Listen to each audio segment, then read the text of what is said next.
In the shadowed dawn of human history, when the earth was young and the air hummed with the echoes of creation, one man's life stretched across the canvas of time like a thread of unyielding light.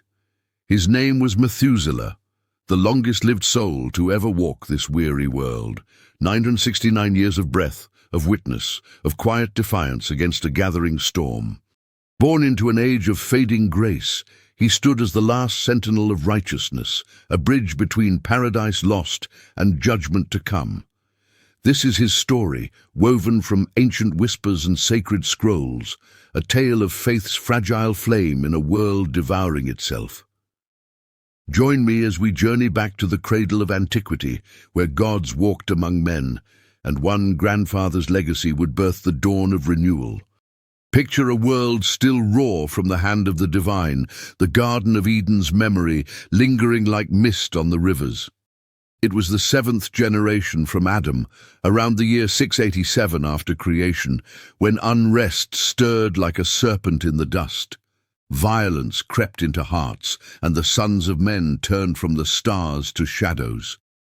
Into this fragile hour came Methuselah, son of Enoch, a child whose cry pierced the veil between heaven and earth. His father, Enoch, was no ordinary man, a prophet who walked hand in hand with God, his footsteps measured not by miles, but by mysteries. Enoch saw in his newborn son a spark of destiny, eyes calm as still waters, promising meaning to a generation adrift. From his earliest days, Methuselah drank deep of his father's wisdom, tales of the world's forging from chaos, the lush splendor of Eden where harmony reigned, and the unbreakable vows God etched into the soil for the faithful. "Stay whole," Enoch urged, his voice a steady anchor amid the rising tide of evil.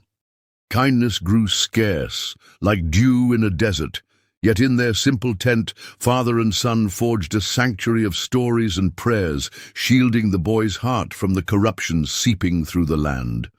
As Methuselah blossomed into youth, the world hardened around him, its edges sharpened by greed and grudge.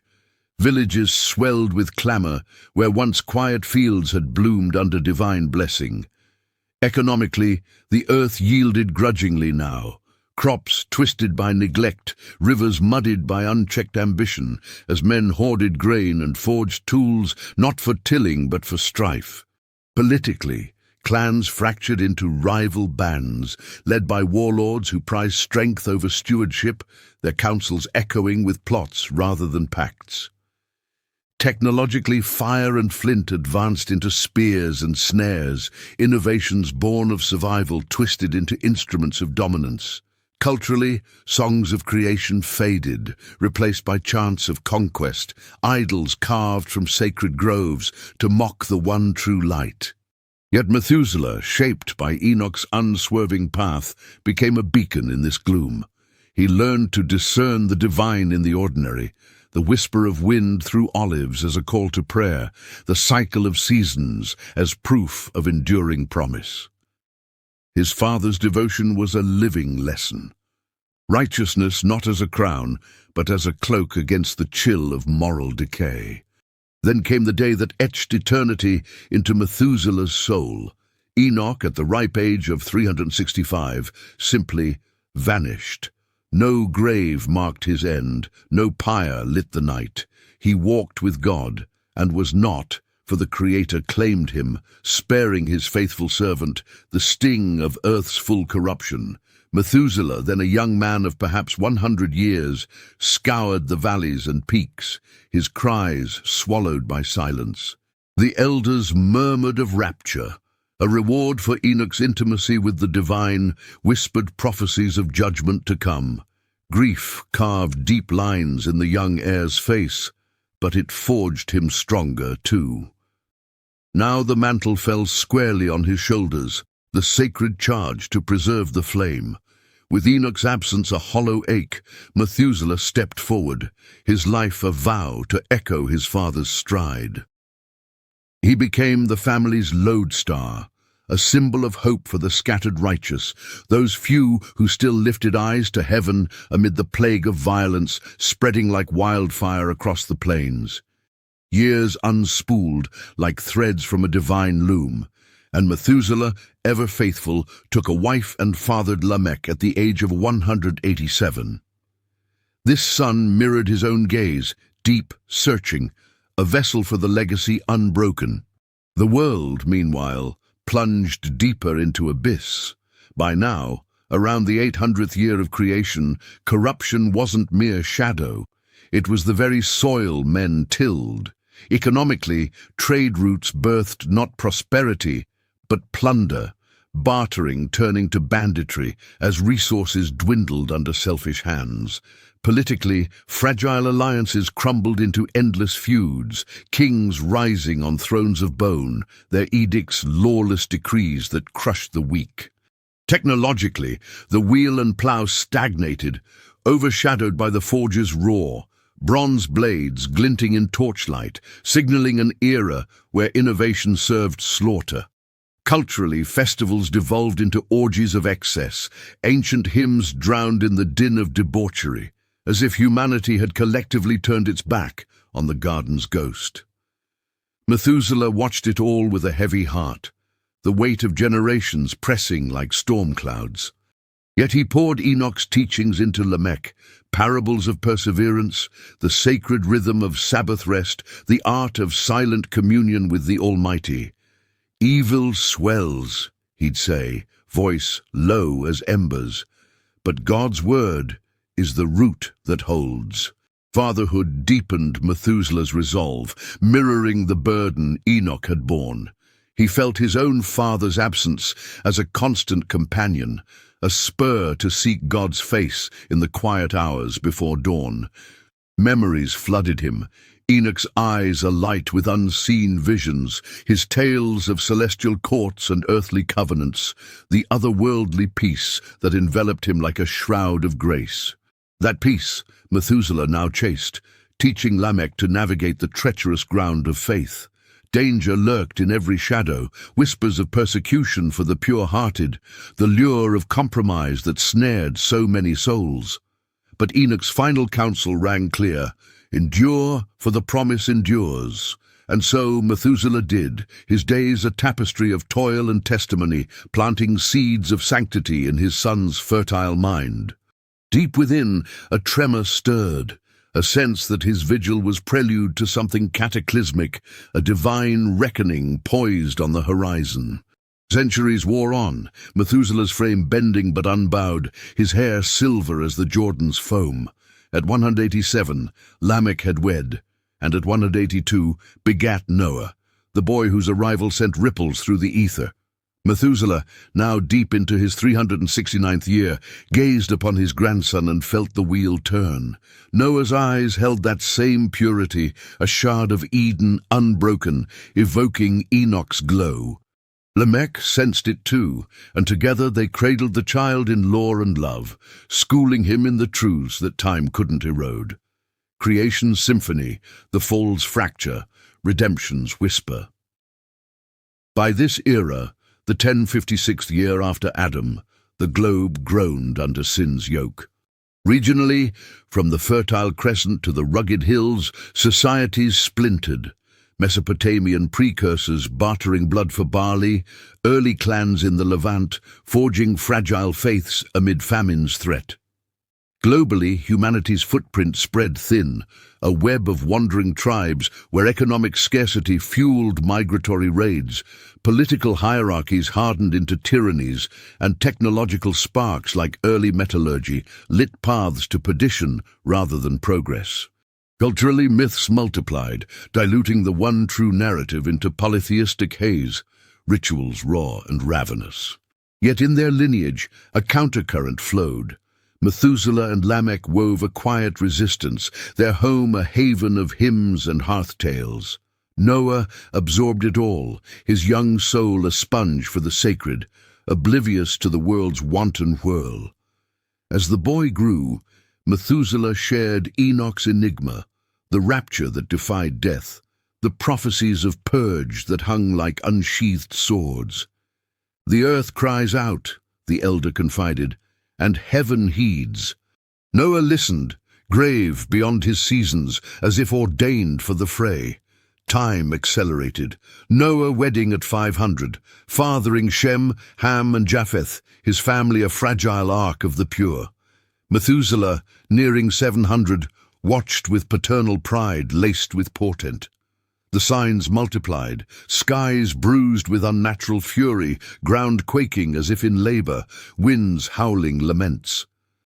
Prophets roamed the wastes, their voices cracks of thunder. God's wrath awakens, a deluge to drown depravity. Methuselah's heart clenched, these omens intertwined with Enoch's parting words, a mosaic of mission nearing completion. Now the venerable sage, Methuselah, commanded reverence across the lands. His 969 years, a marvel that hushed even the haughtiest. Witnesses came from afar, drawn to the man who bridged epochs, his longevity a living parable of divine favor. Economically, he navigated barter economies where faith's fruit outlasted fleeting gold.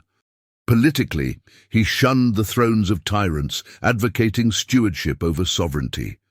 Technologically, he marveled at water wheels whispering of potential, yet mourned their misuse in mills of malice. Culturally, he preserved oral epics, countering the crude carvings of conquest with canticles of covenant. Beside Noah, now a pillar of probity, they traversed the terrains, mapping heaven's harbingers, comets streaking like tears, eclipses swallowing light. Their dialogues delved divine depths, patience as armor, promise as prow. Noah, matured into manhood, bore Enoch's echo, righteous resolve amid rampant rot. In twilight vigils, Methuselah imparted the arcana, God's forbearance, the seeds of salvation sown in secret. But seasons shift, and Methuselah's drew to dusk. At 969, in the 1656th year of the world, his limbs grew leaden, his breath a measured hymn. The air thickened with presage, gales gnashing, clouds coiling like serpents, earth exhaling unease. Noah, attuned to the Almighty's murmurs, braced in solitude, divine directives dawning in dreams, erect an ark, vast as a mountain to cradle creation's core. Methuselah beheld it with bittersweet surety. His vigil's vigil ended, the baton passed. In that fateful 12-month, as omens crested, he slipped away, serene as Enoch's ascent, his passing a punctuation to prophecy. The world, blind to its loss, churned on, oblivious to the oracle extinguished. Noah's solitude sharpened then, the elders echo his sole solace, visions vivified, floodgates fracturing, waters wrathful, wiping wickedness. Bitter isolation gripped him, yet duty dawned undimmed. He felled cedars, hewed hulls, hammered hope into hull. Mockery met his toil, onlookers jeering the madman amid their merriment. But Noah, heir to antiquity's ardour, pressed on, each plank a pledge. His sons lent sinew, the ark ascending like a colossus from the clay. Memories of Methuselah fueled the forge. The grandfather's gaze, grave and guiding, whispering, "Hold fast, the promise pulses." Then miracle unfolded. Beasts streamed in pairs, from prowling lions to fluttering finches, instinct drawn by invisible decree. Crowds gaped, torn twixt terror and taunt, as the menagerie marched. Noah, heart hushed in holy hush, herded his household aboard, the ark's maw yawning wide. As thunder grumbled prelude, the firmament fissured, rain lashed like lacerations, rivers rebelled, fountains from the deep erupted in rage. The deluge devoured, a global cataclysm reshaping realms. Mesopotamia's cradles claimed, the Levant leveled, floodwaters forging new frontiers from old foundations. For 150 days, the ark adrift, a speck on surging seas, cradled covenant's core. Noah's kin, cocooned in creaking calm, clung to the lore of lineage, Enoch's ecstasy, Methuselah's marathon of fidelity. When waters waned, raven and dove danced reconnaissance, olive sprig signaling surcease. The mountaintops emerged, Ararat's peak, a pedestal for rebirth. From this aqueous apocalypse bloomed legacy's lush legacy. Noah's sons repeopled the palette, Shem seeding Semites, Ham hues of Africa and Canaan, Japheth's broods blanketing Europe and beyond.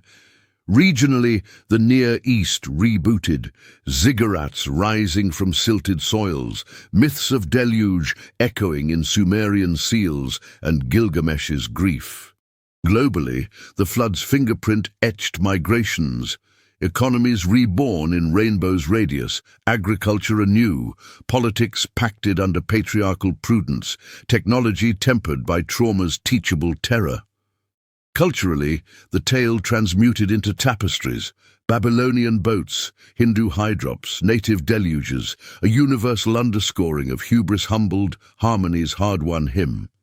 Methuselah's millennia-spanning saga, then, transcends chronicle. It's a clarion for our chaos. In an age of accelerating shadows where screens supplant stars and suspicion supplants solidarity, his silent steadfastness summons us.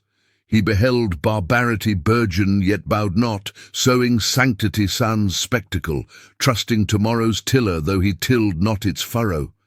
His death, timed to flood's first drops, whispers divine design.